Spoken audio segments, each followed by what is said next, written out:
Yes. Being in the tram driver's cabin. I'm Joey Janacek, and this is Jackass.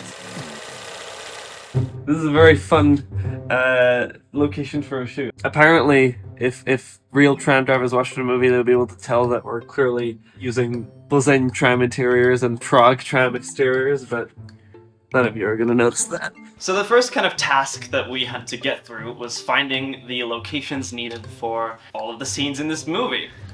Hello. Okay, just preparing. There's a Joey.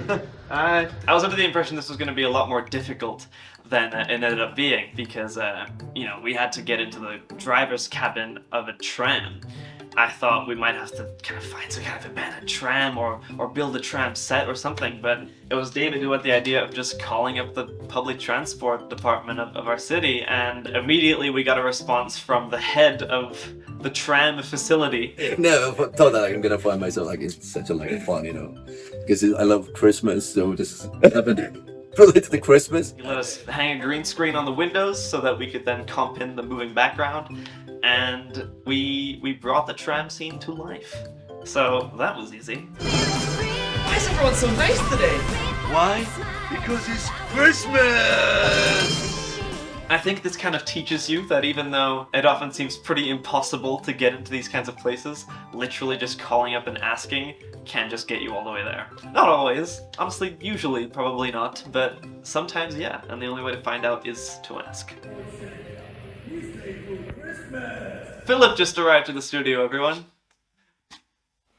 Now, in the previous video, we discussed the way that we organized the entire shoot. If you remember, I described the way that we shot the entire thing using coverage, and then chronologically shooting inserts of several important moments. Coverage shots are shots that cover the entire scene. They cover it. Now, this was appropriate for that kind of video, because we had our actress sitting in one place the entire time. However, this video is kind of the furthest away from that you could possibly get, because instead of me being in one location the whole time, I am literally changing locations the entire time. It's always just one shot that kind of stays there for one time, and then it moves on to the next shot because it's a different location. You can't really repeat anything. Because of this, it was a lot more difficult to kind of split apart the way that we were going to shoot it, the way split apart the production of all of these scenes. You have to split it apart according to location, according to actors, whatever. And in our case, split it up according to what we called setups. So as you can see, over here we have the script, which is the first thing that we obviously made with regards to this movie. In a lot of projects, like Chills at First Sight, for example, we would have just left it in the script format and kind of gone from that, because that's all you really need when it's just one location that's just kept there for the entire duration of the movie. However, for a movie like this, it's very useful to format the entire script not divided by chronological scene, but by setup of how we're going to shoot it and when we're going to shoot those setups. One of these setups, probably the main one, involved just me and the cameraman following me just on foot. Everything that involved that was shot in pretty much one day. I'm Joey Janacek, and this is Jackass. Yes! The next setup involved everything car and tram exterior related. Any shots of trams, any shots of the car, any shots of the car through the tram, and the tram through the car. Yes. All of that was a different setup because it required completely different tools and preparation to function. Looking for Tunda in the car.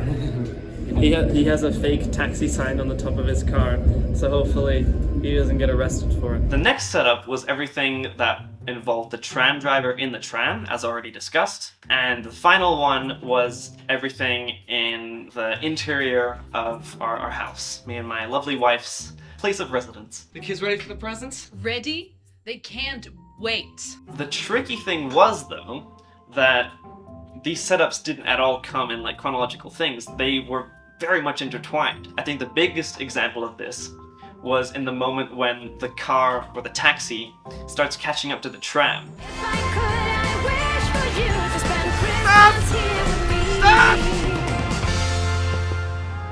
The way that you see it in the final movie, it seems pretty seamless, like it was just shot on one road where a car was next to a tram and we just got all the shots needed. But it actually consisted of multiple different locations where pretty much every single shot needed us to be in a completely different place. One of those shots was from the car where you could see the taxi driver in the foreground and the tram in the background. That involves just driving around Pilsner until we found a tram to drive next to and screaming at it. Hey! Hey! Stop! Stop! He's late for Christmas! Sorry to the tram driver who had to endure that. Another shot involved David running next to the car in a parking lot while we were driving at like 5 miles per hour. He is late for Christmas! And another shot involved setting the camera up inside the tram while the taxi driver drove next to it and shooting it that way. And then the final one involved being in the tram driver's cabin. Holy shit. And so, if we hadn't planned it out the way that we did, using all these different setups in an Excel spreadsheet, it really wouldn't have worked as well. He's late for Christmas! Stop! He is late for Christmas! Something that you probably can already get from this video and just the movie itself is that this was such a blast to shoot. I mean, any evening that involves driving your car around and screaming at tram drivers until they scream back at us is a pretty fun time by my standards. Although this movie still had its fair share of like little mishaps and little like, you know, shit, we don't have time to do this, we gotta hurry moments. The fact that we didn't really let that overshadow how much fun we were having really bled into the final product, I'd say. And I think that kind of teaches you to still keep that enjoyment within yourself no matter what the situation is. I mean, this was just inherently awesome to work through. But even on shoots where it might not be as fun, just remembering that you're there because you love doing it is something that you should really hold close to you. So how do you feel after Hull? How was the shoot for you? I love it. I love the location. I'm really proud to be part of this project.